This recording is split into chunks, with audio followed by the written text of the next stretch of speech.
नमस्कार। कक्षा 9 हिंदी के ऑनलाइन शिक्षण में आप सभी भैया बहनों का हार्दिक स्वागत, अभिनंदन। पिछले वीडियो में हमने समास के 2 भेदों के बारे में संक्षेप में जानकारी प्राप्त करने का प्रयास किया था।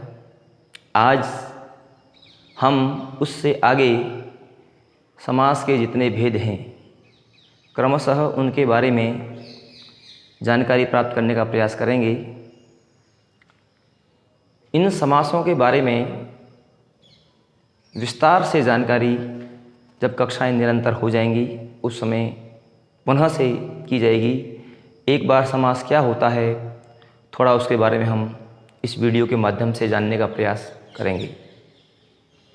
तो पहले हमने अव्ययी भाव समास के बारे में पढ़ा था, जिसमें ये पढ़ा था कि जिस समास में पहला पद प्रधान होता है, क्योंकि समास का अध्ययन हम पदों की प्रधानता के आधार पर करते हैं और करना उचित रहता है, क्योंकि इससे भूलने की जो स्थिति है वो नहीं रहती है।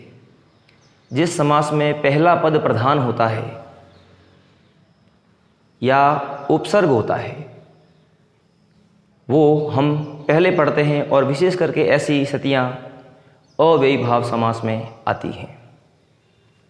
अव्ययी भाव समास में उपसर्ग और संज्ञा पद को पढ़ने से पहले हमें ये जान लेना चाहिए कि उपसर्ग मूल शब्द में जुड़ने के पश्चात उस पर किसी प्रकार के लिंग, वचन, पुरुष, काल कारक का प्रभाव नहीं हो तो वह अव्ययी भाव समास में पढ़ा जाता है। यदि उसका एक वचन से बहुवचन हो जाए या लिंग में कोई परिवर्तन हो जाए तो वह उस श्रेणी में नहीं आता है। तो यही ध्यान रखना है कि उसके स्वरूप में कोई परिवर्तन नहीं हो, वो अपरिवर्तित रहे, तो वह अव्ययी भाव समास का उदाहरण कहलाता है और उस श्रेणी में आता है। दूसरा हमने पढ़ा था तत्पुरुष समास, जिसमें हमने ये पढ़ा था कि भाई इसमें कारक के प्रथम और अंतिम 2 भेदों को छोड़कर शेष जो कारक के भेद होते हैं उनके बारे में पढ़ा जाता है। आज हम इसका तीसरा भेद है समास का, उसके बारे में पढ़ने का प्रयास करेंगे, जिसे हमने कर्मधारय समास के रूप में लिखा है। कर्मधारय समास में क्या होता है ये हमें जानना जरूरी है। कर्मधारय समास में ये पढ़ा गया है कि इसमें दूसरे पद की प्रधानता होती है। इसमें पहला पद विशेषण और दूसरा पद विशेष्य या कहें उपमेय, उपमान या उपमान, उपमेय, और कभी कभी इसमें गुणवाचक विशेषण के रूप में पदों को भी समास में पढ़ा जाता है। तो कर्म धारय समास, धारय का मतलब होता है धारण करना और कर्म यानी कर्म। तो कहने का मतलब है इसमें कि इस समास में दूसरे पद की प्रधानता होती है और पहला पद दूसरे पद की विशेषता को धारण करता है, यानी एक इसमें दूसरा पद विशेष्य होता है और पहला पद विशेषण होता है। चलिए हम इस पर जानकारी प्राप्त करते हैं। कर्मधारय समास, इस समास के पहले तथा दूसरे पद में विशेषण व विशेष्य। अब विशेषण और विशेष्य के बारे में हमें जानना जरूरी है कि विशेषण क्या है और विशेष्य क्या है। अधिकांश जानकारी होती है, लेकिन कभी कभी इस विशेष्य पद के बारे में कुछ लोग भ्रमित रहते हैं कि विशेष्य क्या है। तो विशेष्य मूलतया कहें तो ये संज्ञा और सर्वनाम पद ही होते हैं। तो विशेषण शब्द जिसकी विशेषता बतलाते हैं, यानी संज्ञा और सर्वनाम, उसे हम विशेष्य कहते हैं। और विशेषण क्या है ये सभी जानते हैं कि संज्ञा व सर्वनाम पदों की, यानी इन पदों की विशेषता बतलाने वाले शब्द विशेषण कहलाते हैं। उपमान और उपमेय ये भी जानना जरूरी है कि जिसकी तुलना की जाए और जिससे की जाए, इसमें ये संबंध होता है। या कहें पहला पद दूसरे पद की विशेषता को धारण करता है, यानी पहला पद विशेषता बतलाता है और दूसरा पद होता है वो संज्ञा पद होता है। इस समास में दूसरे पद की प्रधानता होती है। अब देखते हैं समस्त पद, जिसमें विभक्ति चिन्हों का लोप होता है वह पद। विग्रह, जिन पदों का लोप हो गया है उन्हें पुनः से प्रकट करके लिखना, उसे कहते हैं विग्रह। विग्रह यानी इसको फैलाना, उसकी व्याख्या करते हुए तोड़ते हुए उसको लिखना। अब देखिए इसमें विशेषण और विशेष्य, ऐसे पद जिसमें पहला पद विशेषण हो और दूसरा पद विशेष्य हो, तो उसे या उसका कैसे विग्रह हम करते हैं। तो महापुरुष, इसमें जो दूसरा पद है पुरुष वो प्रधान है, और महा यानी उसकी विशेषता बतलाता है या गुणवत्ता बतलाता है। तो पुरुष जो दूसरों की तुलना में महान है गुणवत्ता की दृष्टि से, अपनी विशेषताओं की दृष्टि से, इसलिए वह हुआ महान है जो पुरुष।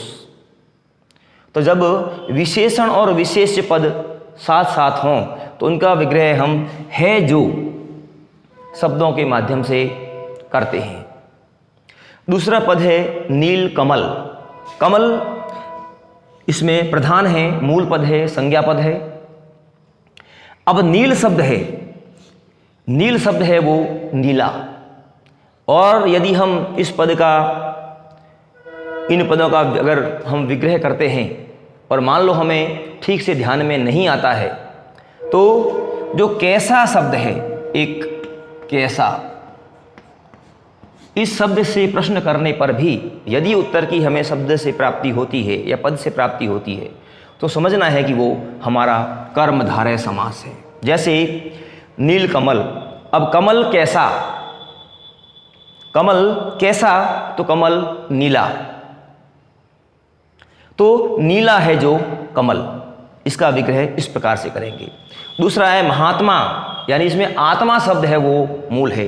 ऐसे आत्मा सभी लोगों में होती है, सभी सजीवों में आत्मा होती है, लेकिन यहाँ पर हम आत्मा के बारे में पढ़ने, आत्मा है वो कैसी, या महात्मा है तो कैसा, तो आत्मा है तो महान, तो महान है जो आत्मा, इसका विग्रह हम इस प्रकार से करेंगे। ध्यान यही रखना है कि जब पहला पद विशेषण हो और दूसरा पद विशेष्य हो, यदि उसका हमें विग्रह करना है तो संभवतः उसका सभी विश्लेषण इस प्रकार से होंगे, अपवाद को यदि कहीं छोड़ दिया जाए तो। दूसरा है उपमेय और उपमान। अब ये उपमेय क्या होता है, उपमान क्या होता है, इसको भी जानना जरूरी है। उपमेय, जैसे यहां पर हमने लिखा है, उपमान जिसकी तुलना की जाए और जिससे की जाए। तो यहां पर मुख चंद्र, दूसरा पद देखना है चंद्रमा। अब चंद्रमा कैसा है या उसका मुख कैसा है, तो चंद्रमा के समान है या चंद्रमा के जैसा है। लेकिन जब हम इस पद को इस रूप में पढ़ते हैं तो हमें यह देखने में आता है, उपमान का मतलब होता है जिससे तुलना की जाए, ये हो गया हमारा उपमान। और उपमेय का मतलब हो गया जिसकी तुलना की जाए। तो मुख चंद्र, अब मुख कैसा है, चंद्रमा के समान है, तो इसका हम ऐसा विग्रह न करके करेंगे चंद्रमा रूपी मुख। अब मुख कैसा है, चंद्रमा के समान है, मुख चंद्र का विग्रह हम इस प्रकार करेंगे। जब हम चंद्रमा रूपी मुख करते हैं, जब रूपी शब्द आता है, तो हम व्याकरण में एक और पढ़ते हैं साहित्य में, वहाँ पर रूपक अलंकार होता है। चंद्रमा रूपी मुख का विग्रह हम ऐसा करते हैं तो ये हो जाएगा यहाँ पर रूपक अलंकार। चरण कमल, अब यहाँ पर हम कमल की तुलना कर रहे हैं। कमल कैसा है या चरण कैसा है? कमल कैसा है या चरण कैसा है? तो कमल के समान मुलायम है, तो कमल के समान चरण। तो कमल कैसा है या चरण कैसे हैं? तो कमल के समान मुलायम हैं, तो कमल के समान है। विद्या धन, अब इसका विग्रह करेंगे तो विद्या रूपी धन। जब ये ध्यान रखना है कि उपमेय और उपमान साथ में हों। इसमें यहाँ पर ये पद दूसरा है, शेष 3 पद एक जैसे हैं, इसलिए जब उपमेय और उपमान साथ साथ हों, या कह सकते हैं जो मुख है, यहाँ पर देखते हैं मुख है, ये चरण है और ये भव है, तो ये देखना है कि ये प्रकृति है, ये मनुष्य है, क्योंकि ये सभी चीज़ें हैं वो मनुष्य से संबंध रखती हैं। और चंद्रमा, कमल, ये सभी क्या है? ये प्रकृति है, ये प्रकृति से जुड़े हुए हैं, प्रकृति प्रदत्त है। तो जहाँ पर पहला मनुष्य के किसी अंग से प्रकृति के किसी अंग से तुलना करते हैं, गुण के आधार पर, सुंदरता के आधार पर, किसी विशेषता के आधार पर, तो वहाँ पर ऐसा विग्रह किया जाता है। तो चरण कमल, चरण के समान, कमल के समान चरण। विद्या धन, तो विद्या रूपी धन। भव सागर, अब सागर के संसार कैसा है? एक सागर के समान है, बहुत विस्तृत है, इसलिए यह हुआ भव रूपी सागर। संक्षेप में इसमें हम इतना ही पढ़ेंगे। हालांकि इस कर्मधारय समास को 3 रूपों के आधार पर पढ़ा जाता है, जिसमें पहला पद गुणवाचक विशेषण हो, दूसरा उपमेय और उपमान हो, जिसमें पहला पद उपमेय उपमान हो, दूसरा पद उपमेय हो, और तीसरे रूप में पढ़ते हैं उपमेय उपमान और उपमेय। इस प्रकार से हम 3 पदों का इसमें अध्ययन करते हैं और तीनों रूपों में ये पढ़ा जाता है। आगे हम पढ़ेंगे द्वंद्व समास। द्वंद्व समास, द्वंद्व यानी 2। हम भ्रमित रहते हैं ये या ये, जहाँ पर 2 चीज़ें प्रधान रूप से हों और मन में ये रहता है कि इसमें से कौन प्रधान होगा। यदि हमें नियमों की जानकारी नहीं है या समास के बारे में जानकारी नहीं है तो हम वहाँ मन में कुछ द्वंद्व सा चलता रहता है। तो इस समास के समस्त पद में, समस्त पद का मतलब है वही जिसमें विभक्ति चिन्हों का लोप हो गया है। तो समस्त पद में दोनों ही पद प्रधान होते हैं। दोनों पदों के मध्य में योजक चिन्ह लगा होता है, या जो 2 पदों को आपस में जोड़ता है। समस्त पद का विग्रह करने पर हमें इन नए पदों की प्राप्ति होती है जो पहले से ही लुप्त हैं, जिसमें या, व, तथा, और, एवं, ये आदि शब्द विग्रह में उत्पन्न हो जाते हैं। तो द्वंद्व समास में कभी कभी हम देखते हैं कि कोई एक शब्द दूसरे शब्द का विलोम है और कोई समूह का समाहार करने वाला भी होता है, कभी कभी ऐसा भी आता है।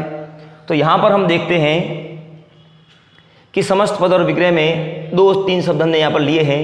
रात दिन, ये ध्यान रहे रात और दिन दोनों विलोम शब्द हैं, ये दोनों एक दूसरे के विलोम हैं। रात और दिन, इसका विग्रह हम इस प्रकार कर सकते हैं। दाल रोटी, दाल और रोटी। फिर है लाभ हानि। यदि कोई व्यक्ति व्यवसाय करता है तो व्यवसाय या व्यापार करता है तो उसमें उसे या तो लाभ होगा या हानि होगी। जब ये दोनों चीज़ें एक साथ में नहीं हो सकती हैं, जहाँ पर दोनों चीज़ें एक साथ संभव नहीं हों और लगभग दोनों शब्द एक दूसरे के विलोम हों, वहाँ पर हम या से इसका विग्रह करते हैं। या पद को जोड़कर उसका विग्रह करते हैं, लाभ या हानि, या तो लाभ होगा या हानि होगी। आना जाना, ये दो क्रियाएं हैं और दोनों क्रियाएं कभी एक साथ में सक्रिय नहीं रह सकती या एक साथ नहीं घटित हो सकती, इसलिए दोनों में से एक क्रिया का होना ही पाया जा सकता है। इसलिए आना या जाना। हरिहर, हरि माने होता है विष्णु और हर माने होता है शिव। तो हरि व हर, यहाँ पर हम इसका विग्रह इस प्रकार से करेंगे। किताबों में हमें और चीज़ें देखने को मिल जाएंगी और जो एक्सपर्ट होते हैं, विषय विशेषज्ञ होते हैं, जो टॉपिक विशेष को लेकर के वीडियो बनाते हैं, यदि हम उन वीडियो को और देखें तो जो हमारी जानकारी है वो अभी संक्षेप में है।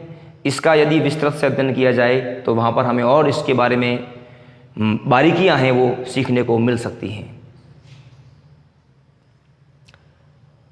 अगला समास है वो है द्विगु समास।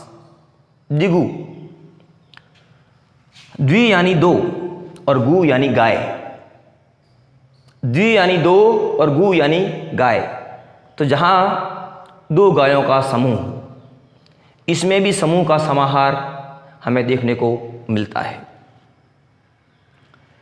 तो द्विगु समास क्या है?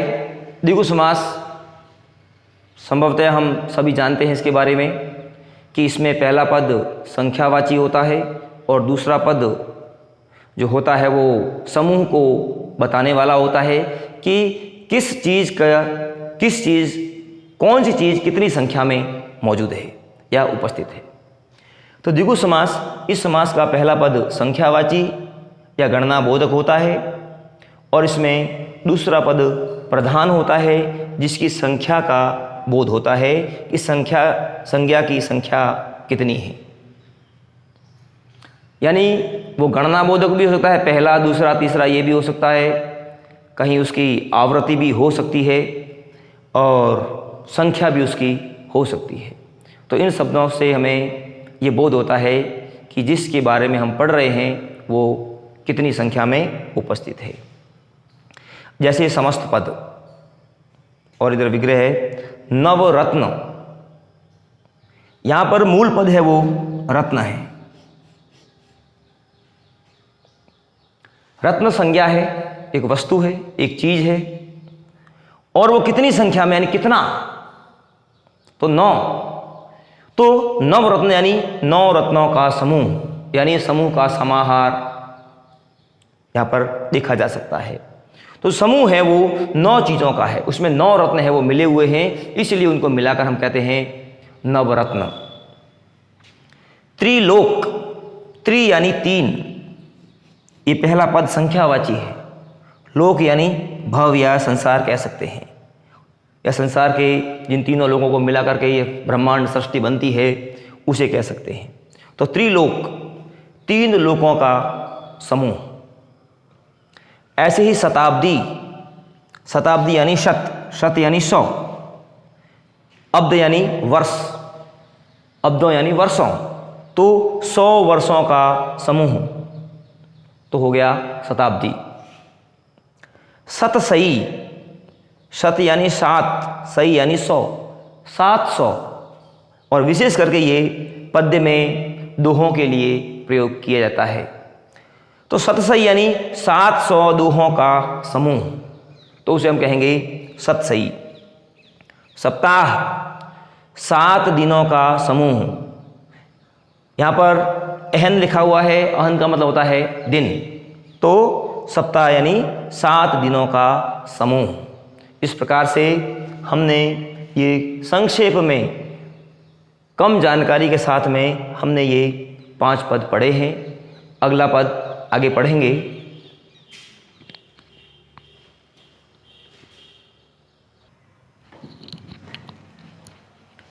आगे हम पढ़ेंगे बहुव्रीहि समास। बहुव्रीहि समास अब तक हमने पढ़ा कि किसी न किसी समास में पहला पद प्रधान होता है, किसी में दूसरा होता है, किसी में दोनों होते हैं, किसी में संख्या होता है, लेकिन इसमें हम पढ़ते हैं कि इसमें कोई पद प्रधान नहीं होता है। जो भी दोनों पद होते हैं, प्रथम पद या उत्तर पद, दोनों की इसमें प्रधानता नहीं होती है, दोनों के अर्थ विशेष नहीं होते हैं। जब इसका हम विग्रह करते हैं तो उसमें तीसरा ही शब्द या तीसरे ही अर्थ की प्रधानता होती है, तो वहाँ बहुव्रीहि समास होता है। ये कहीं कहीं अलग अलग रूप में हमें देखने को मिलता है। तो इसके शाब्दिक अर्थ में इनका कोई प्रयोग नहीं होता है या कोई शाब्दिक अर्थ का कोई महत्व नहीं होता है, बल्कि तीसरे ही अर्थ या शब्द की प्रधानता होती है, ऐसा इसमें देखने में आता है। तो लिखा है, जिस समास में पूर्व पद एवं उत्तर पद दोनों ही गौण हों और उनके शाब्दिक अर्थ को छोड़कर तीसरा ही अर्थ प्रदान हो, वहाँ बहुव्रीहि होता है। इसमें एक नया अर्थ या नया शब्द की प्रधानता होती है जो अपने आप में विशेष होता है। इन बातों को समझने के लिए हमने यहाँ कुछ उदाहरण लिए हैं।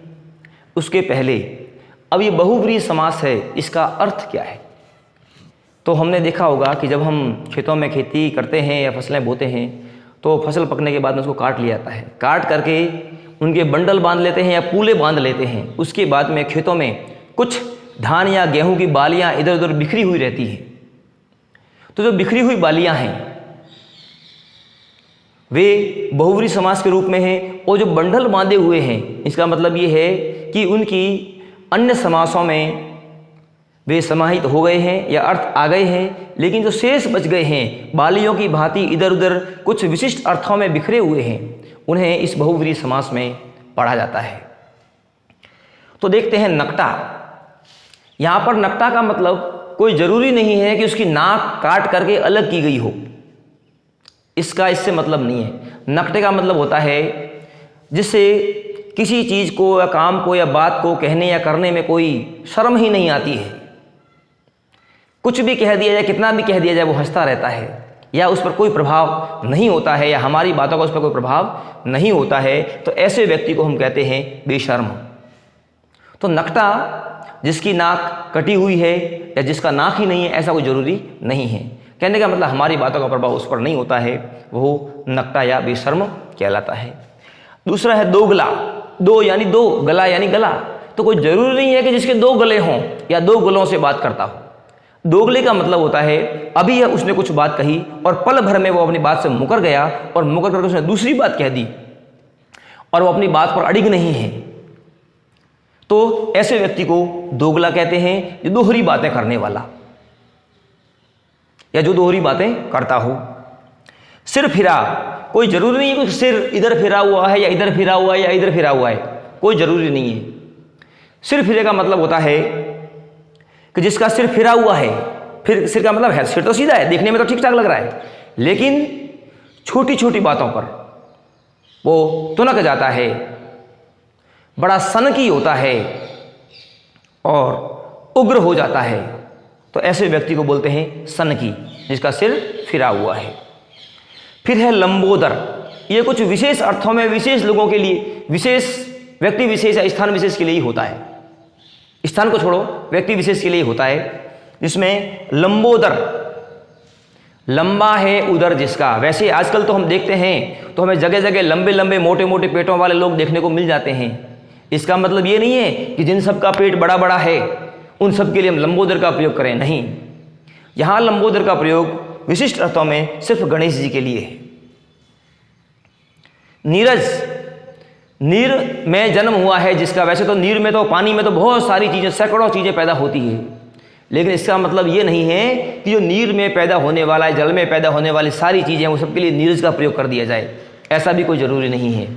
तो यहाँ पर नीरज का मतलब है कमल विशेष से, तो नीरज का मतलब कमल। हिमालय एक पहाड़ का नाम है, हिम का आलय। वैसे तो बहुत से पहाड़ हैं जो बर्फ़ से ढके हुए रहते हैं, लेकिन जब हिमालय शब्द आता है तो भारत के उत्तर में स्थित बर्फ़ की, उसकी चोटियाँ जो बर्फ़ से ढकी हुई रहती हैं, उस हिमालय विशेष से इसका तात्पर्य है। इसलिए हिमालय का प्रयोग पहाड़ विशेष जो भारत के उत्तर में है। दशानन, 10 हैं आनंद जिसके, यानी रावण। ऐसे ही षडानन, पंचानन, बहुत से ऐसे उदाहरण हमें किताबों में देखने को मिल जाएंगे। तो 10 हैं आनंद जिसके, ऐसा कोई जरूरी नहीं कि रावण के 10 ही सिर थे, लेकिन रावण को मानने वाले लोगों ने उसको इतना शक्तिशाली बताया, इतना शक्तिशाली बताया कि वह 10 लोगों के बराबर या 10 लोगों के दिमाग के बराबर उसके अंदर शक्ति थी, उसकी इंद्रियां काम करती थी, इतना वो शक्तिशाली था, इतना वो महान था। इसलिए बताया है कि दशानन। आज इस वीडियो में हम इतना ही पढ़ेंगे। धन्यवाद।